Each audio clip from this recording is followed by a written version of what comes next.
I think this is another one of these beverages that is something we haven't had before. This definitely a type is. Yes. style. Yes. Okay. Well, Not the style, no. From this country. Yes, 100% accurate. We are finally going a little bit global here with About Beverages for a change. And we are hitting a hazy IPA from one of at least Canada's, one of their larger breweries, which I have never had anything, I don't think. I was surprised to even see this on our local shelves. But that's what we have for this. Give it a shot. I'm Andrew. And I'm Keith, and we're About Beverages. And the beverage we're about today is the Ta Meilleure from Lagabiere Brewery. That's what happens when you don't want to try and pronounce the French Canadian word. Yes. That's what you get. We insert the actual pronunciation. Yes, we have used the internet to our advantage once again to try to come up with the pronunciation. And so hopefully that worked. And this is a Northeast IPA, like you said, out of... they're out of Quebec. Quebec, okay. Yeah, they're out of Quebec. It is a 7%. And what was interesting about it is that translation of that word, which I won't even try and dub in again, but that translation translates to your best. So this is basically them saying, this is our best IPA. Our best IPA. And it is their flagship beer. This is the one they obviously push around quite a bit. And when I looked at the map of like where you could get it, it's funny. It skips a lot of states right across the border, and it shoots down to California, Arizona, like down here. And then it's up in New York and some areas where you can get it. So we are lucky enough to give this one a shot, which is what we like to do here, obviously. I don't think I've ever had anything from Canada at all that I can recollect. Well, you've probably had beer. Some. You ever had like a Molson or a Moosehead? Not that I remember. Back in the day? No. Back in the day. Probably. Yes, probably. Used to drink the Labatts Blue. Perhaps. I don't know. Maybe. Molson it's probably more than likely. I've probably had since I've had something Canadian. But yeah, I used to probably back in the 90s somewhere in there. That was exotic or something to do that, to try something like that. This one was canned at the end of June. We were recording this beginning of August. So not too bad. It's basically 7 weeks, I would say 6-7 weeks between canning and here. So that's pretty good too. Yeah. That was the only thing I was nervous about when I initially bought this, which I've had it for a few weeks in my fridge, was that like, oh God, did they just find this in the back of their storeroom at Total Wine or something like this? Is this from Total Wine? Yeah, it is from Total Wine. Okay. Yeah. Like I said, but yeah. So definitely lighter side, classic kind of hazy IPA look. Yep. Cloudy, usual. That's what we would expect. Yeah. For a beer from Canada, it seems to be lacking in the maple syrup department. It's definitely lacking in maple syrup. What do you think? I don't know what I was expecting, but okay. I'm pleasantly surprised. I don't know. Like I said, it's been a while since I've had a Canadian beer. I don't know what I was thinking a Canadian IPA would think, what I thought that would taste like or smell like, but it smells like an IPA. It's got some nice hops in there. Mm-hmm.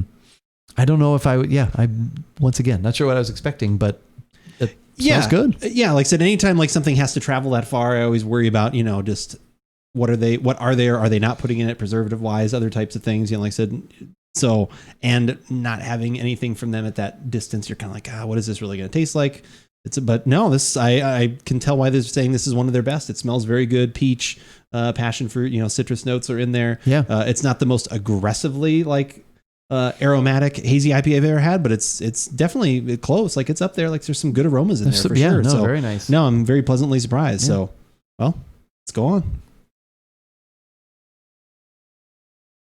Ooh, that is a much more sharper, pointed, like fruit tart in the middle than I was expecting. Like very lemon, like lime, kind of like probably more lemon. I think kind of pointed in my tongue. I was not expecting that. Nice.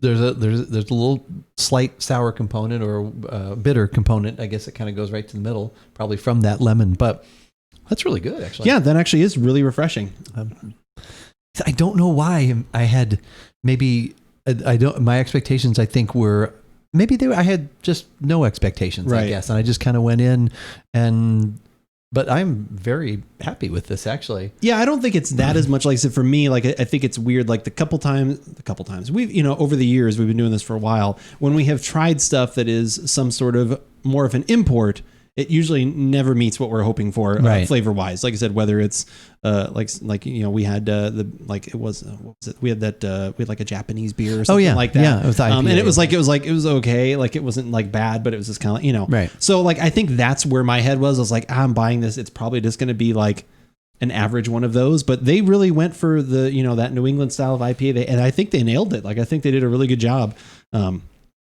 And even and this is still very fresh, like I said, but even it being like a little bit in travel time and everything else, this is good. I like this. Yeah. I would be happy if I ordered this somewhere, like at a bar, like I said, got this on tap. Now, that being said, with all the things we can get around town, this is about $5 per 12-ounce can. If you buy it separately, it's $17 for a 4-pack. Okay. So that's in the area of other things. It's in the area of some of the things that we get from, like we always talk about Pueblo Vita here and some other, breweries, and obviously Dragoon and things like that. Right. So it's definitely in that range. If I'm putting it up against those, I'd probably still rather have one of those just because I know it's like literally out my back door, as the CCR would say. But, I think it's still very good. Definitely, if I saw it on a menu, I would want to try it on draft just to see how much, even better that it probably could be. Yeah. And yeah, I like it. I definitely, like I said, if you see this around and like that style and want to try something, like I said, what Canada has to offer besides their amazing healthcare and everything else they've got going for them. Apparently they have good beer too. Well, and that would be because a lot of times what we try are very local to where we are at. Not everything, but maybe 30%. And so we know that not everybody has access to this. This at least is available in another country. Yes. And in other parts of our country. That's so right. Definitely.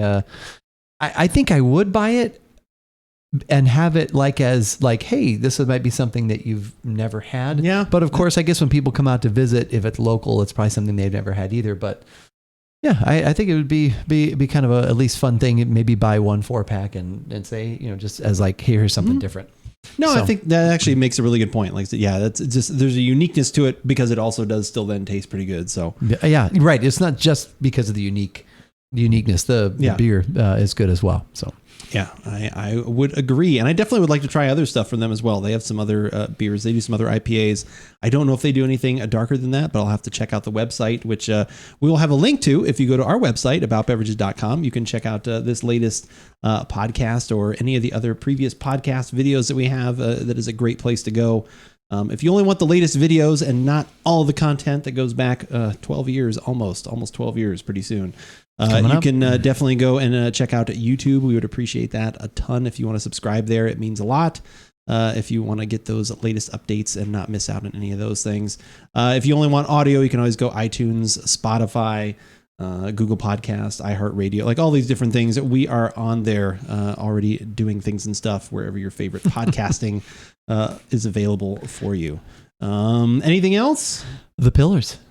Don't forget the pillars. I can't. What are the pillars? 3 pillars. Which order are we going to go in this? We're going to, I kind of like to start out with the least and work up to the most. Started from the bottom, and now you're going to get up here. That's right. We're going Facebook first. We are on Facebook. Instagram, which is one you're doing more on, a little bit more active on there. Trying to do that. Yep, definitely. And then, of course, Twitter is the one that we use most often, especially throughout the week. Andrew will let you know when he's on doing his gaming things and keeping you posted. We'll let you know on Thursday nights, most Thursday nights when we go live, we'll send out a tweet and let you know we're going to be on twitch.tv/AboutBeverages, which is another place that you will find us.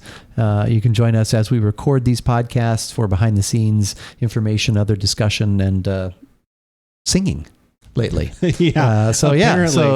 Apparently we are willing to humiliate ourselves for clicks. That's right. We're not above it. But as we always say, whether we like it or not, you should give it a shot.